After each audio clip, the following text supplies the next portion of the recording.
Good morning students. Students, आज हम कुछ बच्चों की रिक्वेस्ट पर हम फर्स्ट चैप्टर रिवाइज कराते हैं जिसका नाम है मोल कॉन्सेप्ट। जो नए बच्चे हैं उनको भी समझ में आएगा और जो पुराने बच्चे हैं उनका रिवीजन हो सकता है। जो उन्होंने बाद में ज्वाइन किया है वो एक बार देखें इसको और समझें, क्योंकि ये बहुत ही इंपॉर्टेंट चैप्टर है। मोल कॉन्सेप्ट पूरी फिजिकल केमिस्ट्री में 11 से लेकर 12 तक जितने भी फिजिकल केमिस्ट्री में चैप्टर हैं वहाँ पर मोल कॉन्सेप्ट, जो मोल्स हैं उनकी बेसिक जो जानकारी है उसकी ज़रूरत पड़ती रहेगी। तो इसलिए इस चैप्टर को अच्छे से समझें, इस पर क्वेश्चंस खूब ज़्यादा से ज़्यादा लगाएं तो आपको इसके बारे में पकड़ बनेगी।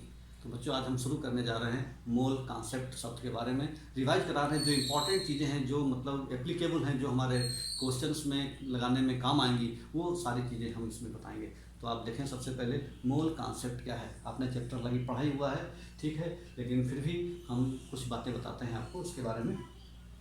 तो बच्चों, मोल कॉन्सेप्ट चैप्टर है हमारा। Mole concept,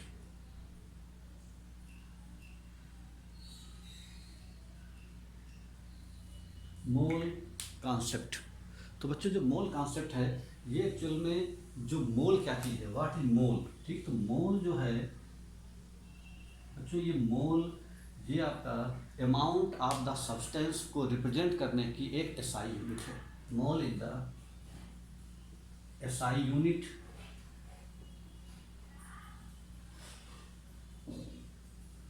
of amount of the substance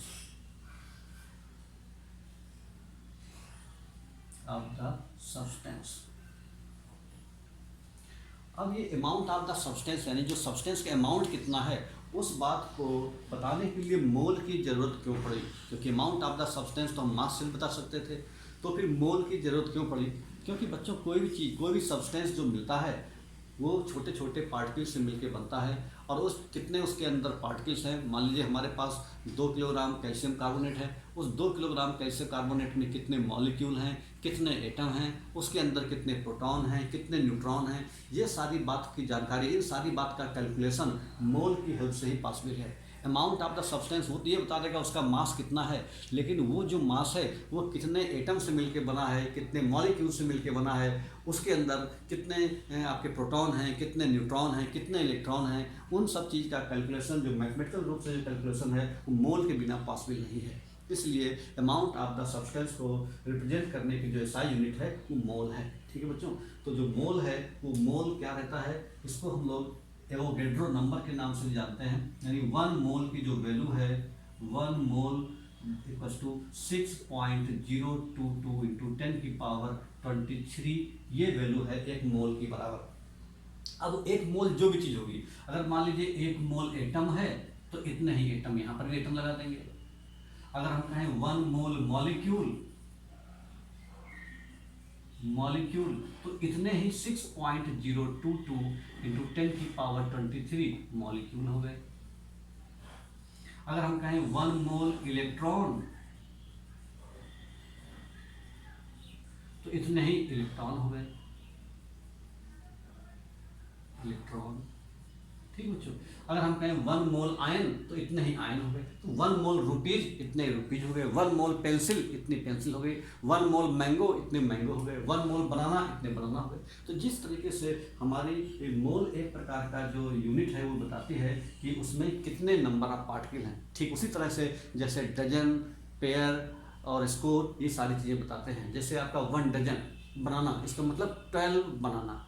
1 dozen orange का मतलब 12 ऑरेंज, 1 डजन पेंसिल का मतलब 12 पेंसिल। तो डजन जो है ये 12 बता रहा है। आर्टिकल वाट एवर में भी, आर्टिकल कुछ भी हो, चाहे 1 डजन मैंगो हो तब भी 12 ही रहेंगे, 1 डजन बनाना है तब भी वो 12 ही रहेगा, 1 डजन एप्पल तब भी आपका 12 ही रहेगा। तो डजन क्या बता रहा है, 12।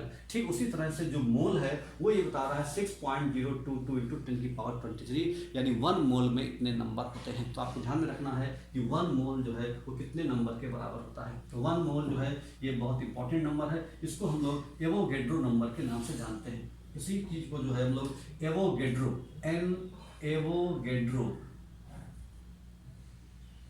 एवोगैड्रो नंबर के नाम से जानते हैं बच्चों। एवोगैड्रो नंबर को हम लोग ए कैपिटल होना चाहिए, स्मॉल नहीं होना चाहिए। ए माने एवोगैड्रो, एन माने नंबर। एवोगैड्रो नंबर से रिप्रेजेंट करते हैं। एवोगैड्रो इटली के साइंटिस्ट थे। इटली, उनका पूरा नाम था एमिलियो एवोगेड्रो। तो एमिलियो एवोगेड्रो ने इस नंबर का पता लगाया था, इसलिए इसको हम एवोगेड्रो नंबर के नाम से जानते हैं। और इस जो एवोगेड्रो नंबर है उसकी वैल्यू क्या रहती है, वही मोल की वैल्यू रहती है 6.022 × 10⁻23। तो इसको ध्यान में रखना है। एवोगेड्रो नंबर है तो उसको हम Na से रिप्रेजेंट करते हैं, एन ए कैपिटल रहेगा और उसमें इतनी वैल्यू रहती है। इस नंबर को हम एवोगेड्रो नंबर के नाम से जानते हैं। तो 1 मोल किस नंबर के बराबर है, ये बात हमने जानी। अब हम इसमें मोल्स कैसे निकालते हैं।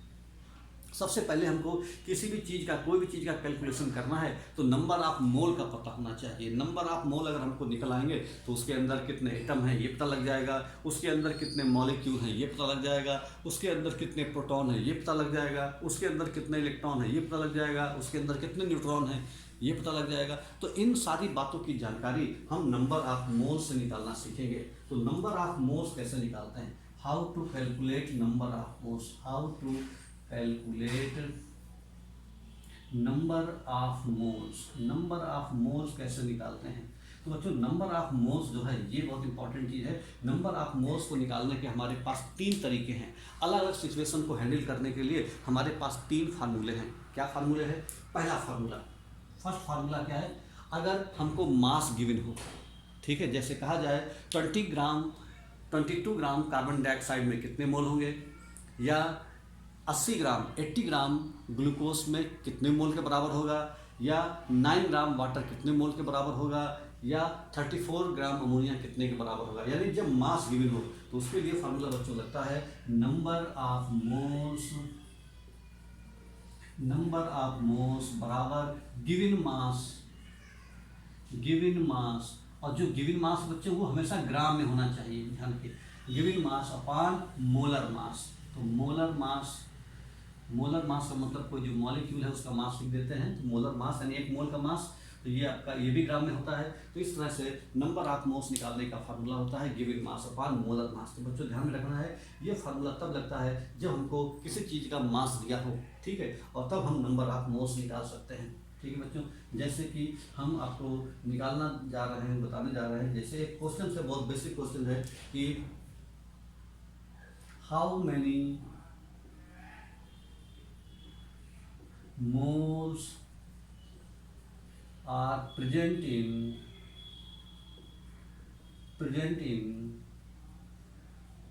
44 milligram of कार्बन डाइऑक्साइड। अब ये क्वेश्चन है, देखिए इसमें क्या कहा गया है कि हमको जो मास दिया हुआ है 44 मिलीग्राम, तो मास गिवन है तो इसका मतलब नंबर ऑफ मोल्स का फॉर्मूला यही लगेगा given mass upon molar mass. ठीक है बच्चों, तो सबसे पहले हम जो नंबर ऑफ मोल्स निकालेंगे उसमें यही फॉर्मूला अप्लाई करेंगे, given mass upon molar mass. तो अब हम मोलर मास निकालेंगे, तो मोलर मास का मतलब है कार्बन डाइऑक्साइड का मास। तो मोलर मास निकालने के लिए क्या करते हैं हम लोग, कार्बन डाइऑक्साइड का मास निकाल लेते हैं।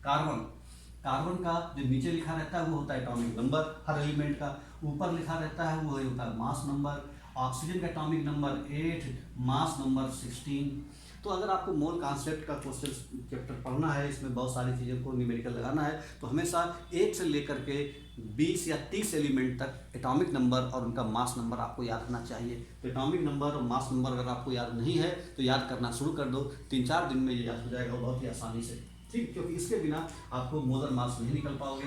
तो मोलर मास निकालने के लिए हमेशा इसका मास लेते हैं। तो कार्बन का जो मास है ये 12 है, ये इसका एटॉमिक नंबर है, ये आपका मास नंबर। तो जो मास नंबर वो लिखना रहता है। तो कार्बन का मास है कितना, 12, और इसमें कार्बन का मास 12 है। कार्बन के एटम कितने हैं, 1 कर दिया, प्लस ऑक्सीजन का मोलर मास, इसका सारी एटॉमिक मास कितना है, 16, और यहाँ पर एटम कितने हैं, 2। तो ये हो जाएगा 12 बन जाए 12, 16 2 जा 32, यानी 44 ग्राम। तो इस तरह से जो हमारा ये आपका मोलर मास निकला है कार्बन डाइऑक्साइड का। फिर हमको निकालना था नंबर ऑफ मोल्स। तो नंबर ऑफ मोल्स का जो फार्मूला है वो नंबर ऑफ मोल्स बराबर गिवन मास किसमें होना चाहिए, ग्राम में होना चाहिए। देखिए जानबूझ के हमने जो यूनिट लिखी वो मिलीग्राम में लिखी हुई है, जिससे आप गलती करो। और ये आपका मोलर मास, तो आपको ध्यान में रखना है कि ऊपर यूनिट मिलीग्राम में दी है, तो 44 मिलीग्राम है, हमको रखना है ग्राम में। तो हमको पता है कि 1 ग्राम में 1 ग्राम कंटेन्स 1000 मिलीग्राम। एक ग्राम में कितने मिलीग्राम होते हैं? तो 44 मिलीग्राम है, इसको ग्राम में चेंज करना है, इसमें हम 1000 से भाग दे देंगे, ठीक है। तो 1000 से डिवाइड करेंगे तो ये आपका हो जाएगा 10⁻³ ग्राम, ये हो गया। और मोलर मास कितना निकला? 44, तो ये आपका कट जाएगा इतना, तो हमारा जो नंबर ऑफ मोल्स निकला है वो निकला है 10⁻³ तो आंसर हो गया हमारा कि number of moles are present in 44 milligram of carbon dioxide equals to 10⁻³। तो इस तरह से अगर मास गिवन हो तो हम ये फार्मूला अप्लाई कर देते हैं और इस फार्मूले को लगाने के बाद हम नंबर ऑफ मोल्स निकाल सकते हैं। तो ध्यान रखना है कि जो गिवन मास है वो हमेशा ग्राम में होना चाहिए। ग्राम में है तो अच्छी बात है, कोई दिक्कत नहीं, क्योंकि ये ग्राम में होता ही है, दोनों की यूनिट सेम है, आराम से आ जाएगा आंसर, क्योंकि यूनिट सेम होना चाहिए। ये ग्राम में है तो ग्राम में चेंज करना इसलिए ज़रूरी है कि आपका ये भी ग्राम में है तो ग्राम से ग्राम कट जाएगा, ऊपर मिलीग्राम होगा और नीचे ग्राम होगा तो फिर नहीं कटेगा। तो इस तरीके से आपका नंबर ऑफ मोल्स की वैल्यू कितनी निकला? 10⁻³ तो बच्चों इस तरीके से हम क्वेश्चन सॉल्व करते हैं जब आपका मास गिवन हो, ठीक है। एक क्वेश्चन और देते हैं आपको सॉल्व करने के लिए कि find the number of moles present इन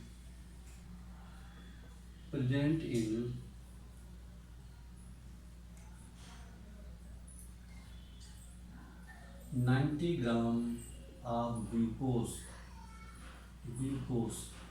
जो 90 ग्राम ग्लूकोज है इसका हमको निकालना है नंबर ऑफ मोल्स। तो नंबर ऑफ मोल्स का फार्मूला, नंबर ऑफ मोल्स, इसको स्मॉल n से भी रिप्रेजेंट करते हैं, अगली बार में स्मॉल n लिखेंगे। नंबर ऑफ मोल्स बराबर गिवन मास।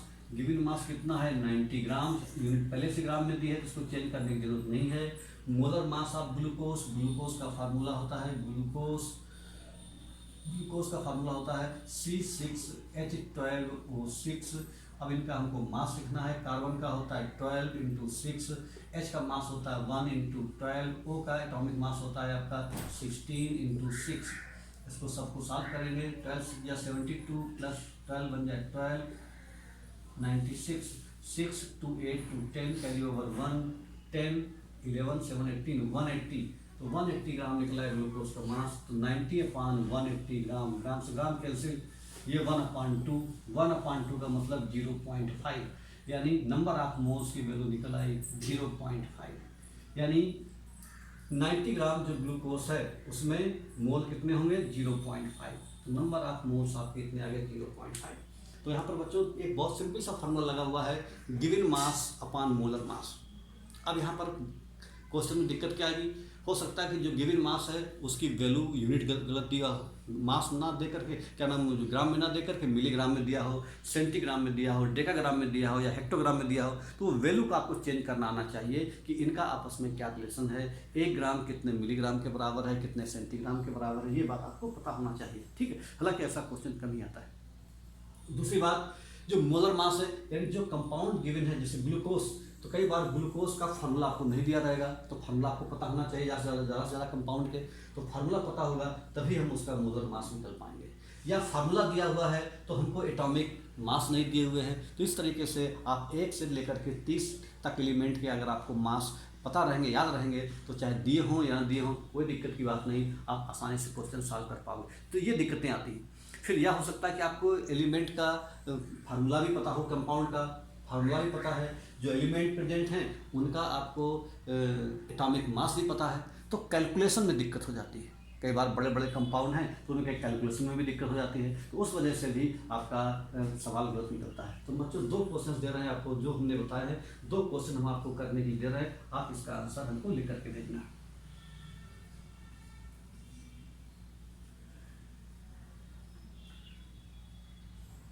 पहला है find the number of moles, find the number of moles present in, find the number of moles present in 49 gram of potash alum. K2SO4 dot Al2SO4 का whole thrice dot 24H2O। ये जो compound है, अब इस compound का आपको molar mass निकालना रहेगा। चूंकि बड़ा कंपाउंड है, 49 ग्राम दिया हुआ है, तो अब हमको ये क्वेश्चन निकालना है। दूसरा क्वेश्चन है find out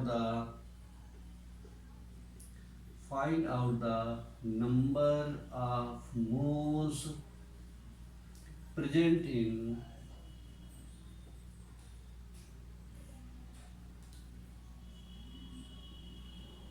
3920 gram of ferrous ammonium sulphate FeSO4 NH4 का whole twice SO4 dot 6H2O।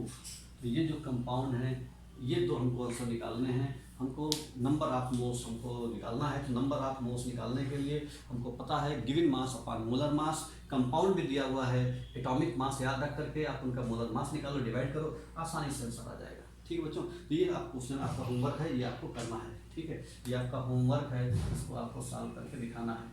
ठीक है, तो इससे आपको पता चलेगा कैलकुलेशन आपका एक्यूरेट है या नहीं। बस खाली इतना बताने के लिए हमने क्वेश्चन लिया। बहुत सिंपल सा क्वेश्चन, आपको चूँकि चैप्टर पढ़ा है तो बहुत आसानी से इसको सॉल्व कर लोगे।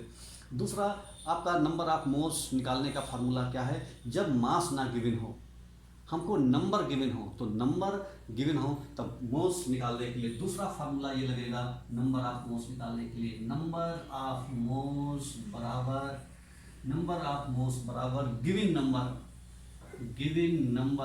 नंबर गिवन जो भी दिए रहेंगे वो ऊपर रखेंगे, अपान Avogadro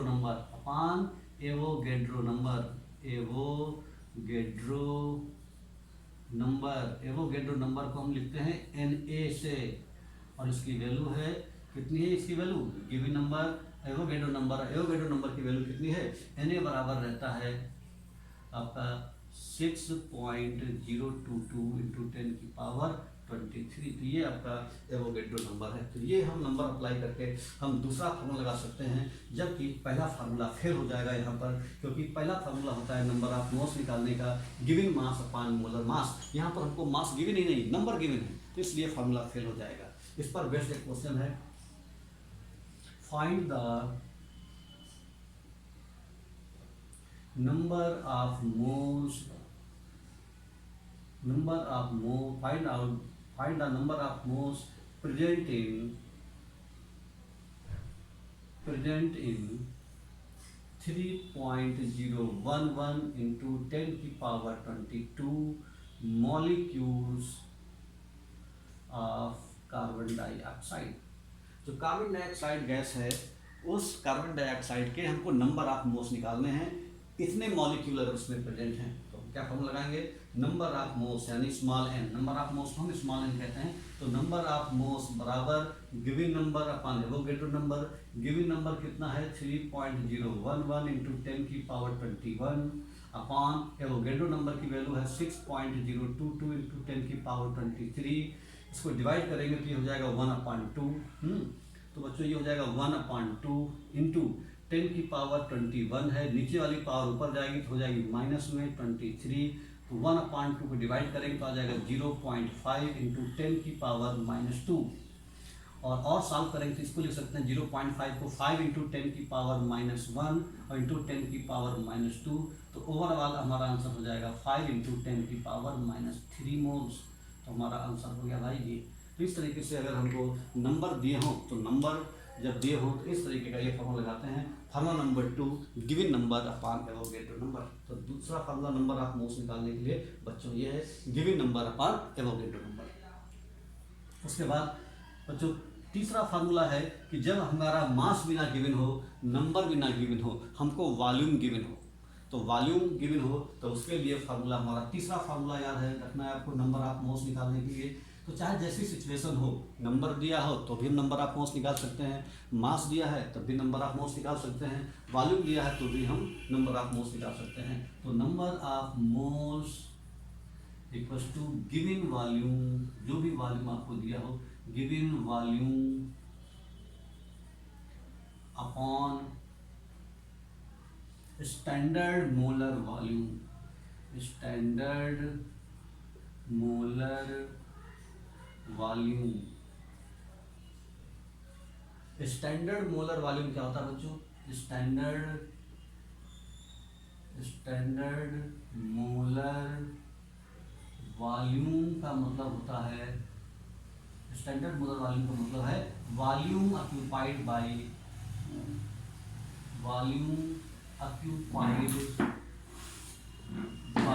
one mole, volume occupied by 1 mole eight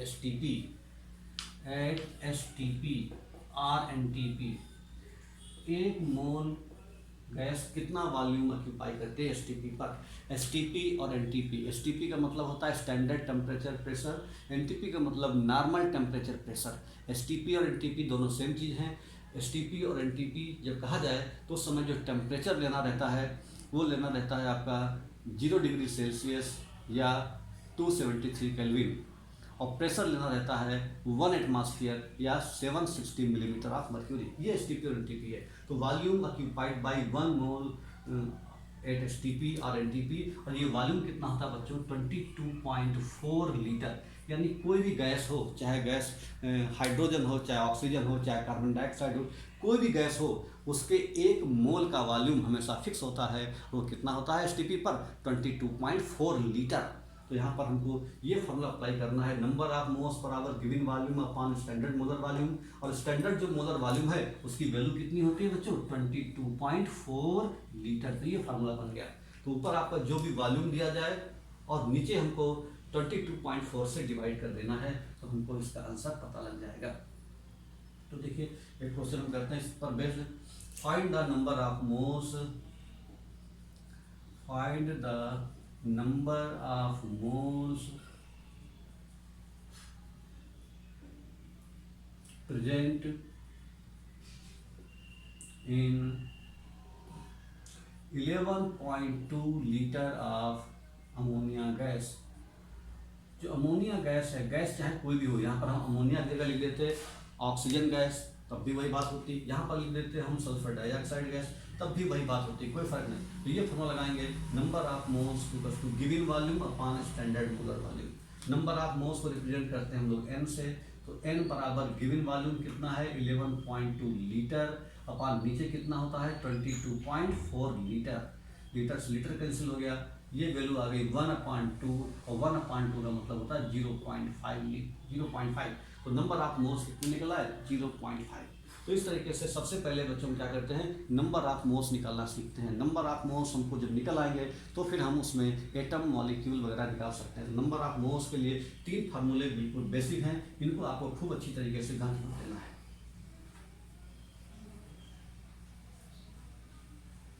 अब नंबर ऑफ मोल्स के बाद हम दूसरा हमारा टॉपिक है नंबर ऑफ मोल्स के बाद नंबर ऑफ मॉलिक्यूल कैलकुलेट करना। नंबर ऑफ मॉलिक्यूल, जो मॉलिक्यूल कैसे कैलकुलेट करते हैं, नंबर ऑफ मॉलिक्यूल कैलकुलेट करने के लिए क्या करते हैं हम लोग, जो आपका जितने मोल्स हों, मोल्स में हम लोग मल्टीप्लाई कर देते हैं एवोगैड्रो नंबर से। नंबर ऑफ मॉलिक्यूल्स का मतलब नंबर ऑफ मोल्स जो हमारे निकले और इनटू एवोगैड्रो नंबर से मल्टीप्लाई कर देंगे तो हमारा क्या निकल आएगा, नंबर ऑफ मॉलिक्यूल्स निकल आएगा। जैसे अगर हम ये कहें कि find out the number of molecules present in 34 gram of ammonia. हमारे पास अमोनिया गैस है, NH3 का फार्मूला होता है। हमको नंबर ऑफ मॉलिक्यूल्स निकालने हैं, आपकी हमको मोल्स नहीं निकालने हैं, मॉलिक्यूल्स निकालने हैं। कितने ग्राम में 34 ग्राम में। तो हमको हमने आपको पहले ही बताया कि हमको चाहे मॉलिक्यूल निकालने हो, चाहे एटम निकालने हो, चाहे इलेक्ट्रॉन, चाहे प्रोटॉन, अगर हमको मास गिवन है सबसे पहले हम क्या करेंगे, नंबर ऑफ मोल्स निकालेंगे। तो नंबर ऑफ मोल्स बराबर गिवन मास। गिवन मास कितना है 34 ग्राम अपॉन मोलर मास। अमोनिया का मोलर मास कितना हो जाएगा, नाइट्रोजन का 14, H का 1, 1 3 17, तो ये निकल आया आपका 2 मोल्स। नंबर ऑफ मोल्स निकला है 2। फिर हमको क्या निकालना है, नंबर ऑफ मॉलिक्यूल्स। तो नंबर ऑफ मॉलिक्यूल्स का मतलब है जितने मोल हैं, एक मोल में कितने मॉलिक्यूल होते हैं 6.022 इंटू 10⁻23 एक मोल में, तो 2 मोल में कितने होंगे 2 से मल्टीप्लाई कर देंगे, ये हो जाएगा 2 इंटू 6.022 इंटू 10⁻23, इस 2 से मल्टीप्लाई कर देंगे तो ये कितना हो जाएगा 2 2 जा 4, 2 2 जा 4, 2 0 0, 2 6 जा 12, डेसिमल 3 के बाद इंटू 10⁻23, अगर हम पॉइंट यहाँ लगाएंगे 10⁻24 हो जाएगा। तो इस तरीके से नंबर ऑफ मॉलिक्यूल्स निकला इतने। तो इस तरीके से हम नंबर ऑफ मॉलिक्यूल्स निकालने के लिए पहले हम नंबर ऑफ मोल्स ही निकालते हैं। जब नंबर ऑफ मोल्स हमको पता चल जाएंगे तभी हम आगे मॉलिक्यूल निकाल पाएंगे। ठीक है बच्चों, अगला क्वेश्चन है find out the number of atoms. अब हम एटम निकालने जा रहे हैं। Find out the number of atoms present in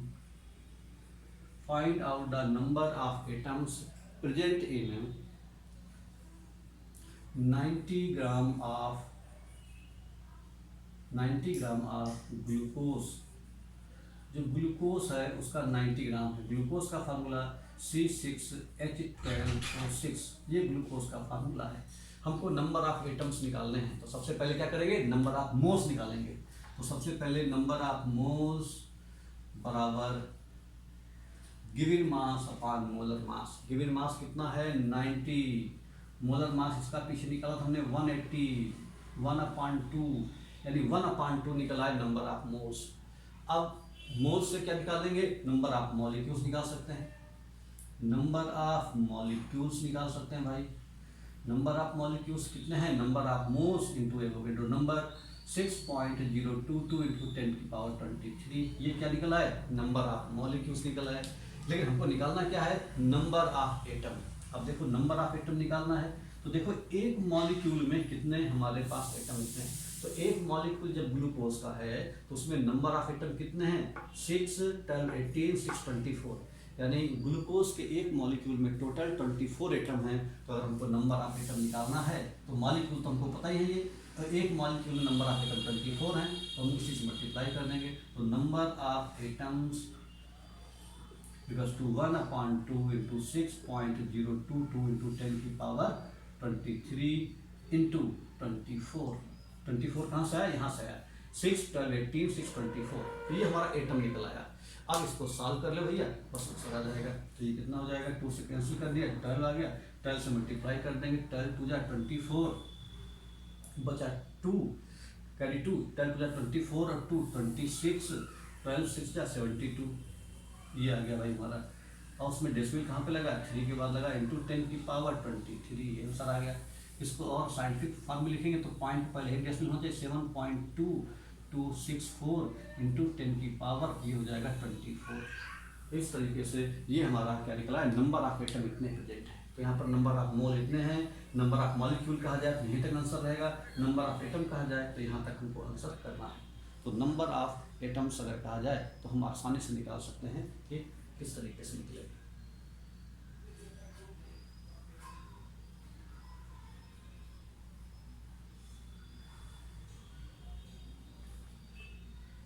अगला है कहा जाए number of proton and number of neutron निकालना है। तो नंबर ऑफ प्रोटॉन कैसे निकालेंगे, तो यहाँ पर एक क्वेश्चन हम फिर लिख दें find out the number of protons present in 2 molecule of water. पानी के 2 मॉलिक्यूल में कितने प्रोटॉन प्रेजेंट होंगे। तो सबसे पहले हमको अगर ये पता लग जाए कि एक मॉलिक्यूल में कितने प्रोटॉन हैं तो फिर हम उसमें 2 से मल्टीप्लाई कर देंगे तो निकल आएगा हमारा टोटल आंसर। तो यहाँ पर नंबर ऑफ प्रोटॉन्स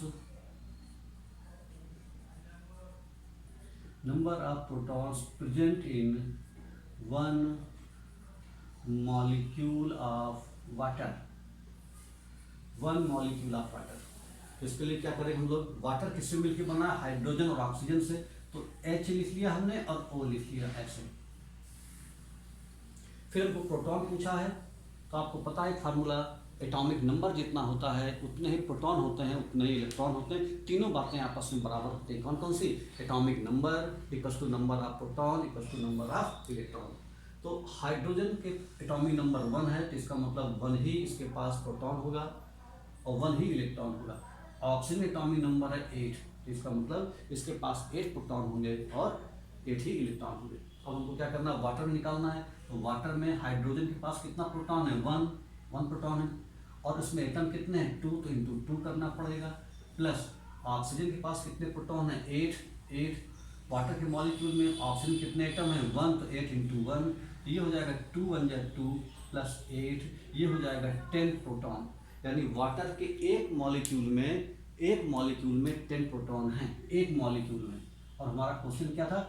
हाउ, मतलब number of proton present in 2 molecule. तो आंसर हो जाएगा number of protons, P1 protons, number of protons in 2 molecule of water, 2 molecule of water. तो एक मॉलिक्यूल में अगर हमारे पास प्रोटॉन 10 है तो 2 इंटू 10 बराबर 20, तो आंसर हो जाएगा 20 protons are present in 2 molecule of water. तो वाटर के 2 मॉलिक्यूल में इतने प्रेजेंट हैं। तो इसी तरह से अगर कहा जाता 10 मॉलिक्यूल में कितने हैं, 5 मॉलिक्यूल में कितने हैं, 200 मॉलिक्यूल में कितने, बस हम उस नंबर से मल्टीप्लाई कर देते हैं। तो इस तरीके से हमको नंबर ऑफ प्रोटॉन्स निकल आते हैं। ठीक है। इलेक्ट्रॉन कहा जाए तो भी हम ऐसे ही निकाल सकते हैं सेम तरीके से, क्योंकि प्रोटॉन इलेक्ट्रॉन का नंबर बराबर होता है।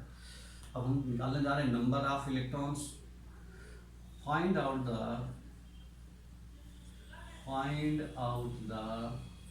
Number of electrons, find out the number of electrons present in 500 molecule of carbon dioxide. चाहे जितने मॉलिक्यूल हो, तो हमें क्या करना है कि पहले एक कार्बन डाइऑक्साइड के मॉलिक्यूल में कितने इलेक्ट्रॉन है ये पता करना है। तो सबसे पहले क्या करेंगे? Number of electrons in 1 molecule of carbon dioxide. Carbon dioxide किससे मिलकर बना है? C और O से मिलकर बना है। ठीक है। C का एटॉमिक नंबर कितना होता है? 6, और ऑक्सीजन एटॉमिक नंबर कितना होता है? 8। ये हम कर देंगे, 6 है और ये 8 है। तो अब यहाँ पर कार्बन कितना है? 1, तो 6 इंटू 1। ऑक्सीजन कितना है? 2 एटम, तो 8 इंटू 2। तो ये नंबर ऑफ इलेक्ट्रॉन्स निकला है। क्योंकि प्रोटॉन और इलेक्ट्रॉन के नंबर बराबर होते हैं, तो जो तरीका प्रोटॉन निकालने का है वही तरीका इलेक्ट्रॉन निकालने का। 6 1 जा 6, 8 2 जा 16, 16 और 6 22। तो एक मॉलिक्यूल में 1 मॉलिक्यूल कार्बन डाइऑक्साइड में इलेक्ट्रॉन प्रेजेंट हैं 22। तो 500 कितने होंगे? तो now number of electrons present in 500 molecule of carbon dioxide बराबर 22 इंटू 500। 500 का मतलब ये 5 से मल्टीप्लाई कर दिया, 5 2 जा 10, कैरी ओवर 1, 5 2 जा 10, 1 11 और 2 0 ये। तो ये हो गया आपका 11,000 इलेक्ट्रॉन निकला है हमारे 500 मॉलिक्यूल में। तो इस तरीके से हम इलेक्ट्रॉन और प्रोटॉन निकाल सकते हैं किसी मॉलिक्यूल में। अब तीसरा तरीका है बच्चों न्यूट्रॉन निकालने का। न्यूट्रॉन कैसे निकालते हैं? न्यूट्रॉन को और ध्यान से रखेंगे। न्यूट्रॉन कैसे निकालते हैं? Number of neutrons, find out the number of electrons, find out the number of electrons present in, find out the number of electrons present in, sorry electron तो निकाल चुके, न्यूट्रॉन। न्यूट्रॉन के बारे में बताना चाहते थे। Find out the number of neutrons, neutrons present in 200 molecule of sulphuric acid. Sulphuric acid का फार्मूला H2SO4। ठीक है। तो पहले क्या करेंगे? Number of neutrons number of neutrons present in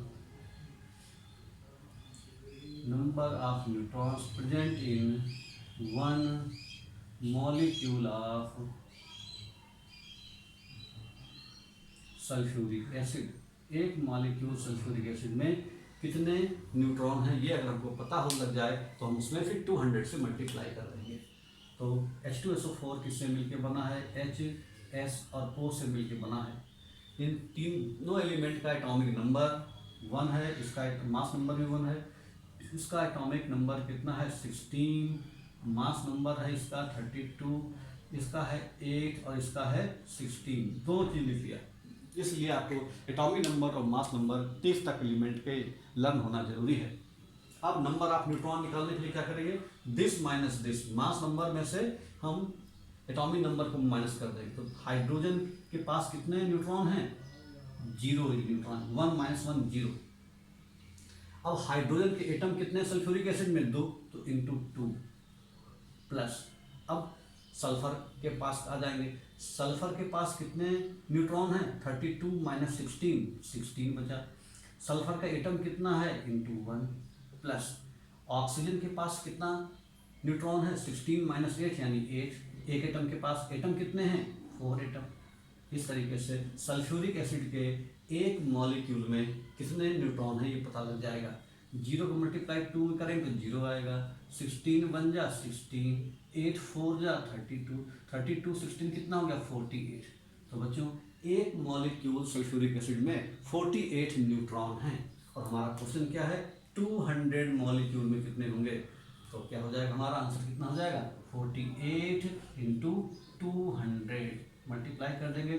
2 8 जा 16, कैरी ओवर 1, 2 4 जा 8, 1 9 और ये न्यूट्रॉन निकला है, हमारे नंबर ऑफ न्यूट्रॉन्स निकला है 200 मॉलिक्यूल में 9600। इस तरीके से 9600 neutrons are present in 200 molecule of sulphuric acid. तो बच्चों ये एक मॉलिक्यूल में हमने जो निकालना सिखाया, इसी एक मॉलिक्यूल में अगर हमको पता चल जाए तो फिर चाहे जितने मॉलिक्यूल में निकाल सकते हैं। ये ठीक उसी तरीके से है जैसे हमको किसी चीज़ की कास्ट अगर ये पता चल जाए कि 1 किलो की कास्ट कितनी है, तो हम चाहे 10 किलो खरीदना हो चाहे 50 किलो खरीदना हो, जितना किलो खरीदना हो उससे मल्टीप्लाई कर देंगे भाई। जैसे मान लो हमको प्याज है, बाजार में मार्केट में बिक रहा है प्याज 10 रुपये किलो, तो अगर हमको 100 किलो खरीदना है तो हम 1 किलो की कीमत में 100 से मल्टीप्लाई कर देंगे तो निकल आएगा। तो इसीलिए हम क्या करते हैं, पहले एक मॉलिक्यूल का जितना प्रोटॉन न्यूट्रॉन है उसको निकाल करके जितने पूछा जाए उससे कैलकुलेट कर देते हैं। अब देखिए, अब हम इसी क्वेश्चन में मोल का इस्तेमाल करने वाले हैं। अभी तक खाली हमने मॉलिक्यूल कहा, अब हम इसमें मोल का इस्तेमाल करेंगे। मोल का इस्तेमाल करने से क्या होगा कि आपको मोल का रिलेशन पता चल जाएगा। जैसे find out the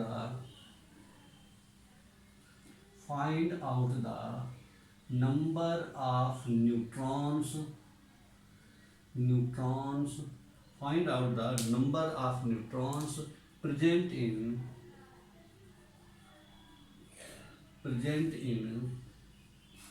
36 gram of water. यानी वाटर जो है 36 ग्राम वाटर। अब देखिए कितनी बड़ी बात है, 36 ग्राम वाटर में हम न्यूट्रॉन निकालने जा रहे हैं। इलेक्ट्रॉन, प्रोटॉन, न्यूट्रॉन का साइज इतना छोटा होता है जिनको कि हम देख भी नहीं सकते। तो फिर हम जब देख भी नहीं सकते फिर हमको कैलकुलेट कैसे कर पाएंगे? यही मोल कॉन्सेप्ट का फ़ायदा है। मोल कॉन्सेप्ट की हेल्प से हम कैलकुलेट करके बता सकते हैं कि भाई कितने प्रोटॉन या कितने न्यूट्रॉन, कितने इलेक्ट्रॉन होंगे। ठीक है, तो यहाँ पर 36 ग्राम वाटर में निकालना है। सबसे पहले क्या निकाला हमने? नंबर ऑफ मोल्स, क्योंकि मास गिवन है तो given mass upon molar mass का फॉर्मूला लगाया। गिवन मास कितना है? 36 ग्राम। वाटर जो है, वाटर का फार्मूला होता है H2O, इसका मोलर मास निकालेंगे तो 18, तो नंबर ऑफ मोल्स निकला है 2। जब नंबर ऑफ मोल्स निकला है 2 तो यहाँ से फिर हम निकाल सकते हैं नंबर ऑफ मॉलिक्यूल्स भी निकाल सकते हैं भाई। मॉलिक्यूल्स कितने निकलेंगे? 2 और एक में रहते हैं 6.022 × 10⁻23। ये निकला है नंबर ऑफ मॉलिक्यूल्स। अब यहाँ पर हम एक मॉलिक्यूल हमको पता चल गए। अब एक मॉलिक्यूल में हम क्या निकाल लें? एक मॉलिक्यूल में निकाल लें हम कितने न्यूट्रॉन हैं। तो यहाँ पर हम न्यूट्रॉन निकालना सिखाया भी हमने आपको। तो नंबर ऑफ न्यूट्रॉन्स प्रेजेंट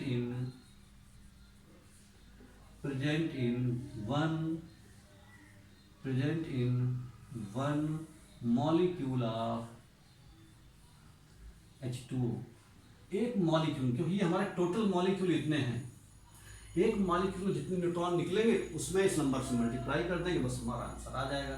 तो वन मॉलिक्यूल, हमको नंबर ऑफ न्यूट्रॉन्स निकालना है वन मॉलिक्यूल में, तो न्यूट्रॉन निकालना है हमको, तो H और O लिख लिया। H का एटॉमिक नंबर 1, मास नंबर 1। जब न्यूट्रॉन निकालते हैं दोनों लिखते हैं, जब इलेक्ट्रॉन निकालते हैं खाली एटॉमिक नंबर लिखते हैं, क्योंकि यहाँ पर दोनों की जरूरत पड़ती है हमको। न्यूट्रॉन निकालने का तरीका होता है दिस माइनस दिस, तो 1 - 1 0, यानी हाइड्रोजन के एक एटम के पास 0 न्यूट्रॉन है, और हमारे जो मॉलिक्यूल है H2O उसमें हाइड्रोजन के नंबर ऑफ एटम 2 हैं, इसलिए 2 से मल्टीप्लाई किया हमने, प्लस 16 - 8। ऑक्सीजन के एक मॉलिक्यूल में केवल 8 न्यूट्रॉन हैं, हमारे पास कितने एटम हैं इसके 1, तो 8 × 1, तो ये हो जाएगा 0 × 2 0, 8 बन जा 8, यानी आंसर हो जाएगा 8।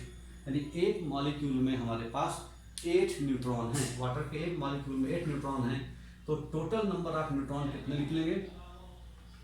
टोटल नंबर ऑफ न्यूट्रॉन निकालने के लिए हम इस नंबर को 8 से मल्टीप्लाई कर देंगे, तो हो जाएगा नंबर ऑफ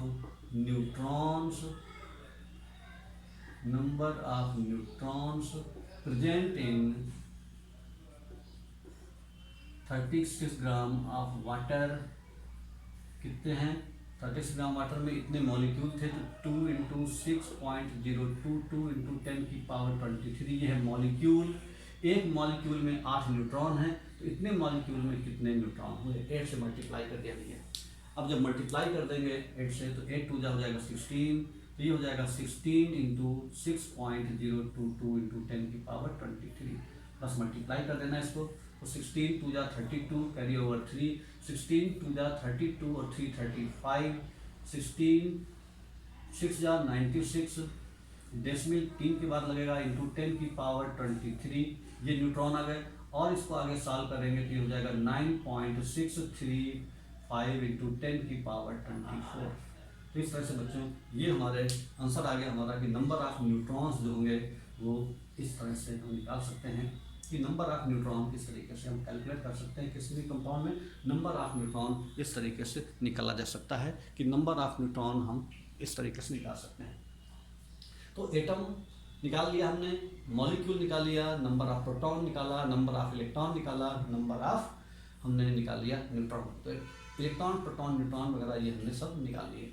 अब हम इस पर कुछ फार्मूले पढ़ेंगे, जैसे कि हम कंसंट्रेशन है, कंसंट्रेशन में शब्द मोलरिटी, नॉर्मलिटी, वहाँ पर मोल फ्रैक्शन, वहाँ पर भी नंबर ऑफ मोल्स की जरूरत पड़ती है। तो उस तरीके के जो क्वेश्चंस करेंगे तो वहाँ पर इन सब की जरूरत पड़ने वाली है नंबर ऑफ मोल्स की।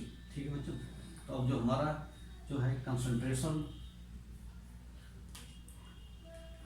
यानी जो हमारे टर्म है जैसे कि मोलरिटी, तो मोलरिटी, यहाँ पर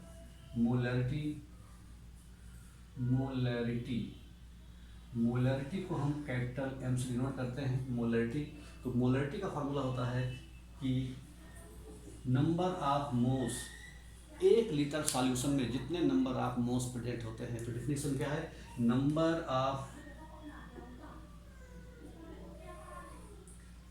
of moles of solute present in number of moles of solute present in 1 liter of solution,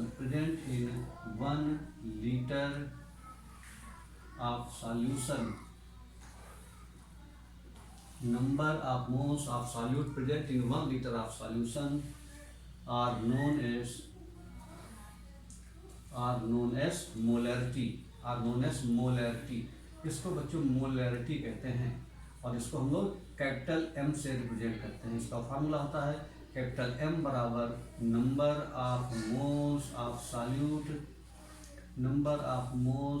solute upon volume of solution in litre. पूरी बात लिख देते हैं भैया, वॉल्यूम ऑफ सॉल्यूशन का वॉल्यूम होना चाहिए, ये ध्यान रखना चाहिए, volume of solution in litre. ठीक है। सॉल्यूशन तो आपको पता ही होगा, सॉल्यूट सॉल्वेंट दोनों से मिला करके सॉल्यूशन बनता है, तो ये आप ध्यान रखेंगे। सॉल्यूट प्लस सॉल्वेंट दोनों से मिलके बनता है सॉल्यूशन। सॉल्यूशन। सॉल्यूट जनरली वो होता है जिसकी क्वांटिटी कम होती है, उसको बोलते हैं सॉल्यूट। लेस अमाउंट, जो आपका लेस अमाउंट में रहता है उसको बोलते हैं वो जनरली सॉल्यूट। जो ज़्यादा अमाउंट में रहता है उसको बोलते हैं हम लोग सॉल्वेंट, और उन दोनों से बनता है सॉल्यूशन। ठीक है, जनरली सॉल्वेंट की जो फिजिकल स्टेट होती है वही सॉल्यूशन की फिजिकल स्टेट होती है। तो इस तरह से हमको ध्यान रखना है। यहाँ पर वॉल्यूम ऑफ सॉल्यूशन का इस्तेमाल किया गया है, तो सॉल्यूशन ढूंढना है। अगर सॉल्वेंट दिया जाए तो हमको सॉल्यूशन का मास किसी तरीके से निकालना है, तभी ये फार्मूला अप्लाई होगा। तो मोलरिटी का ये फार्मूला रहता है। अब जैसे हमको सिंपल क्वेश्चन करना है कि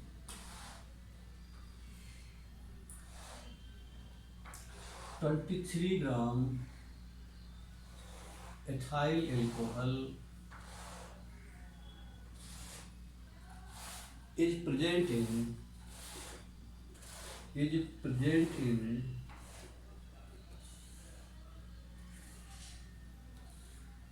वाटर। कितना वाटर हमको नहीं पता। And prepare a solution 200 ml. Find out the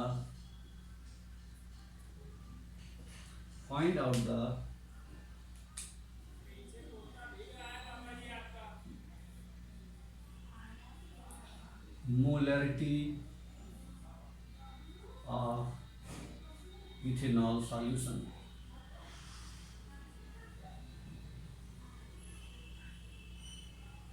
जो इथेनॉल सॉल्यूशन है उसकी हमको मोलरिटी फाइंड आउट करनी है। तो इथेनॉल सॉल्यूशन की हमको अगर मोलरिटी निकालनी है तो उसके लिए क्या करेंगे, मोलरिटी का फार्मूला अप्लाई कर देंगे। तो मोलरिटी बराबर फार्मूला होता है बच्चों नंबर ऑफ मोल्स, और नंबर ऑफ मोल्स का मतलब स्मॉल n। वॉल्यूम किसमें होना चाहिए, लीटर में। तो ये फार्मूला हमने अप्लाई कर दिया। नंबर ऑफ मोल्स का मतलब given mass upon molar mass, जो पहले फार्मूले में पढ़ चुके हैं। गिवन मास कितना है 23 ग्राम, तो ये हो जाएगा 23 अपॉन C2H5 का मोलर मास निकालना है। तो C2H5OH का मोलर मास निकालने के लिए कार्बन कितने एटम हैं, 2। कार्बन का मास होता है 12 × 2।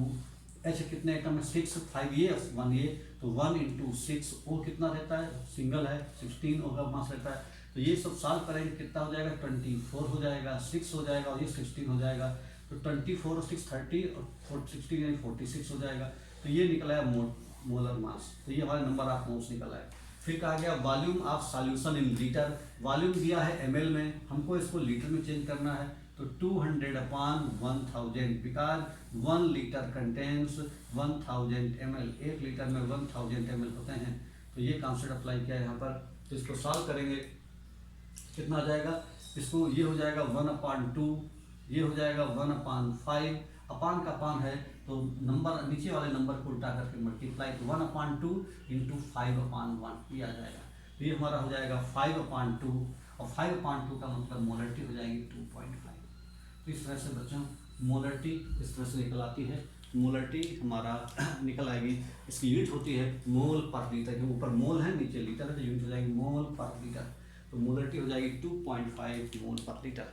तो इस तरीके से हम मोलरिटी का फार्मूला अप्लाई कर सकते हैं। कॉन्सेप्ट याद रखना है, फार्मूले में जो जो चीज़ें दी हैं वही चीज़ें ढूंढनी हैं। ठीक है, और कई बार क्वेश्चन को कंफ्यूज करने के लिए फार्मूले में कोई दूसरी चीज़ दे दी जाएगी, ठीक है, लेकिन आपको वही चीज़ रखनी है जो फार्मूले में दी हो। तो इस तरीके से हम मोलरिटी को कैलकुलेट कर सकते हैं।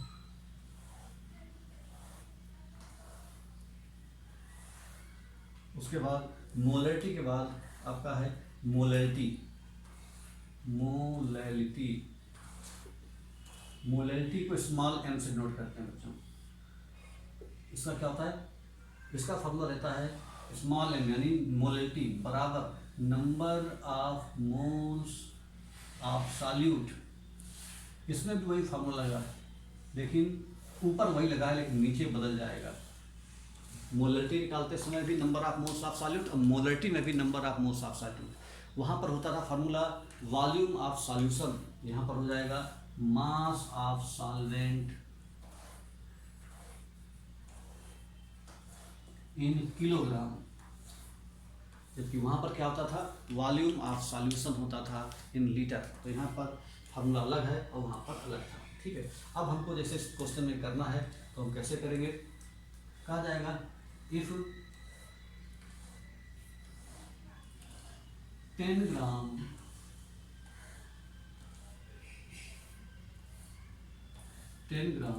Glucose is present in 10 gram glucose is present in 100 gram of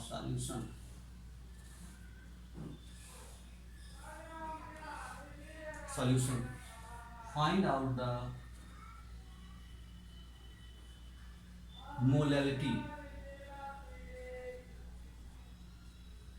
Find out the molality of the solution.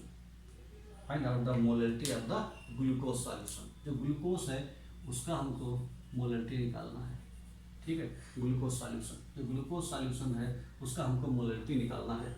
तो बच्चों मोलरिटी का फॉर्मूला ऊपर लिखा हुआ है।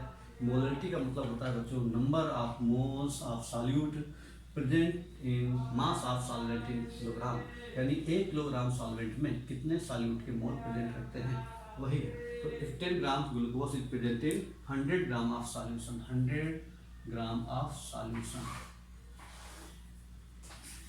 100 ग्राम ऑफ सॉल्यूशन, ठीक है। तो अब यहाँ पर क्या कहा गया है कि हमको मोलरिटी निकालनी है। तो मोलरिटी बराबर होता है नंबर ऑफ मोल्स। 10 ग्राम है तो 10 के ऊपर मोलर मास कितना होता है ग्लूकोज का, 180 निकाल सकते हैं आप, upon volume of mass of solvent. अब यहाँ पर देखिए ये सॉल्यूट का मास है कम क्वांटिटी में, पूरा सॉल्यूशन ज़्यादा है, तो हमको पता है सॉल्वेंट का मास निकालने के लिए सॉल्यूशन के मास में से सॉल्यूट का मास माइनस कर देंगे। तो ये हो जाएगा आपका 100 माइनस 10, ये हो जाएगा कितना 90, और अपान ये किसमें निकला ग्राम में, किलोग्राम होना चाहिए, अपान 1000। तो हमारा हो जाएगा ये सॉल्व होकर के 1/18, नीचे हो जाएगा 90 अपान 1000, ये कट गया तो हो गया 1/18, नीचे वाले नंबर को उल्टा करके मल्टीप्लाई 100/9, ये हमारा आंसर हो जाएगा। इसको सॉल्व कर लेंगे तो ये हो जाएगा 100/162, ये आपका आ जाएगा मोलरिटी। तो इसको डिवाइड कर देंगे तो ये आपका 0 पॉइंट समथिंग निकलेगा, 100/162, इसको डिवाइड कर देंगे कुछ वैल्यू आएगी, यही हमारा आंसर हो जाएगा मोलरिटी। तो इस तरीके से हम मोलरिटी निकाल सकते हैं इस फार्मूले को लगा करके। मोलरिटी दोनों निकल आई। उसके बाद अब हम एक और फार्मूला है जिसको बोलते हैं हम लोग मोल फ्रैक्शन, ठीक है। तो मोल फ्रैक्शन कैसे निकालते हैं, मोल फ्रैक्शन निकालने का फार्मूला भी रहता है मोल फ्रैक्शन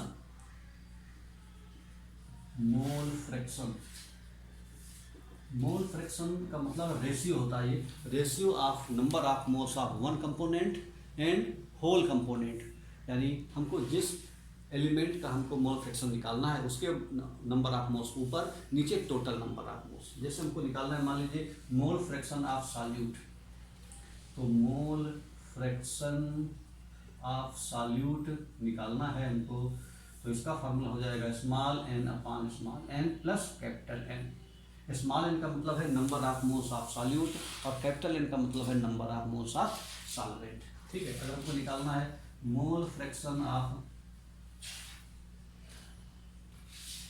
सॉल्वेंट, तो मोल फ्रैक्शन ऑफ सॉल्वेंट निकालने का फार्मूला है, सॉल्वेंट निकालना तो उसके मोल्स ऊपर, नीचे total number of moles.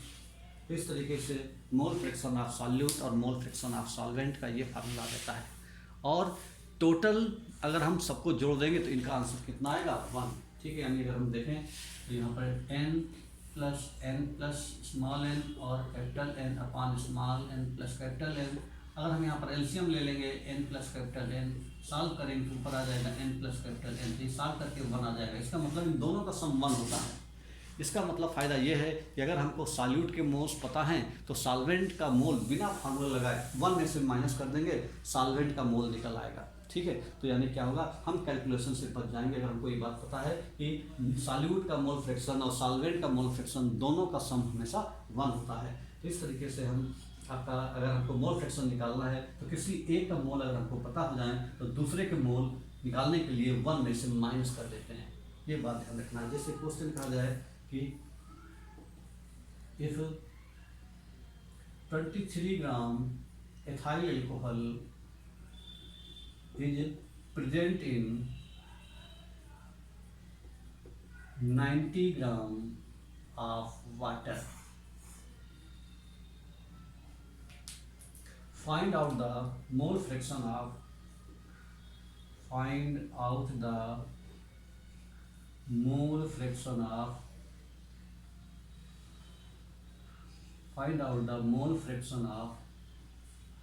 solute and solvent both, दोनों का मोल फ्रैक्शन निकालना है। तो अब देखो यहाँ पर हमको सॉल्यूट कौन सा है, सॉल्वेंट कौन सा, ये पहले बताना पड़ेगा।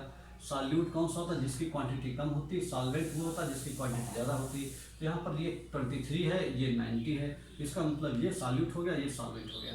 यानी सॉल्यूट मतलब हमको इथाइल अल्कोहल का मोल फ्रैक्शन निकालना है। तो mole fraction of ethyl alcohol, mole fraction of ethyl alcohol equals to mole fraction निकालना है ethyl alcohol का। तो सॉल्यूट है, तो सॉल्यूट का मोल फ्रैक्शन का फार्मूला क्या होता है, small n plus capital N। अब हमें स्मॉल n का मतलब क्या होता है, given mass upon molar mass. तो n का मतलब given mass number of moles है, सॉल्यूट का नंबर ऑफ मोल्स है, तो 23/46 सॉल्यूट।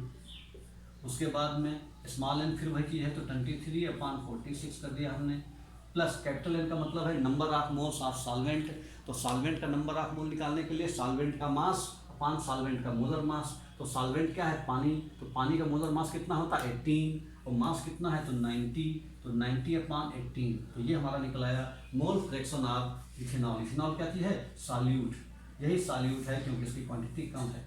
तो बच्चों इसको जब सॉल्व करेंगे तो ये कितना आ जाएगा, ऊपर हो जाएगा 1/2, यहाँ पर भी हो जाएगा 1/2, प्लस ये हो जाएगा 5/1, एलसीएम लेंगे तो नीचे हो जाएगा 2, ये हो जाएगा 1, 2 5 जा 10, यानी ये हो जाएगा 1/2, नीचे हो जाएगा 11/2, अपान का पान उल्टा करके मल्टीप्लाई, तो 1/2 इंटू 2/11, 2 से 2 कैंसिल हो गया, तो आंसर आ गया 1/11।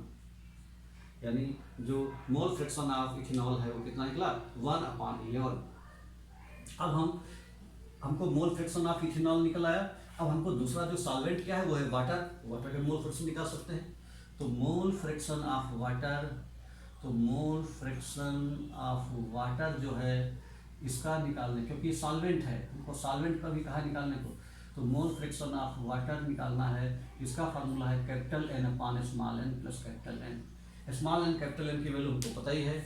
स्मॉल कैपिटल N का मतलब क्या था, 90/18, यहाँ पर वो 23/46 है, और ये हमारा 90/18 है। ऊपर कितना आ जाएगा 5, यहाँ पर आ जाएगा 1/2, ये हो जाएगा 5/1, एलसीएम लेंगे तो ये हो जाएगा 2, ये 1 प्लस 2 5 जा 10 11, तो हमारा पूरा आ गया 5 ये हो जाएगा 11/2, 2 पहुँच जाएगा ऊपर, तो ये हो जाएगा 10/11। तो 10/11 जो निकला हमारा मोल फ्रैक्शन ऑफ सॉल्वेंट निकला। तो फार्मूला लगा के हमने देखा, यही इतना लंबा जो फार्मूला है इसको ना लगाते, खाली 1 में से माइनस कर देते, तब भी वही निकला था। कैसे, मोल फ्रैक्शन ऑफ सॉल्यूट हमको पता चल गया। अगर हमको सॉल्वेंट का मोल फ्रैक्शन निकालना है तो 1 minus mole fraction of solute कितना है, 1/11, 11 माइनस 1 यानी 10/11। देखो यहीं पर आंसर आ गया, जो ये आंसर निकल के आया। इस तरीके से हमको 1 में से अगर हम घटा देंगे मोल फ्रैक्शन ऑफ सॉल्यूट का, तो मोल फ्रैक्शन ऑफ सॉल्वेंट निकल आएंगे बच्चों। इस तरीके से जो नंबर ऑफ मोल हम निकाल के, नंबर ऑफ मोल का यही फायदा है, इसकी हेल्प से हम मोलरिटी निकाल सकते हैं, और मोल फ्रैक्शन भी हमने निकालना सीखा बच्चों। ठीक बच्चों, तो आज के लेक्चर में इतना रखते हैं। अगली क्लास में हम और जो हमारे बचे हुए हैं, आपका नॉर्मलिटी बचा हुआ है, उसके बाद में फॉर्मेलिटी है, उसके बाद कंसंट्रेशन इन ppm है, इन परसेंटेज है, इन पर बात करेंगे।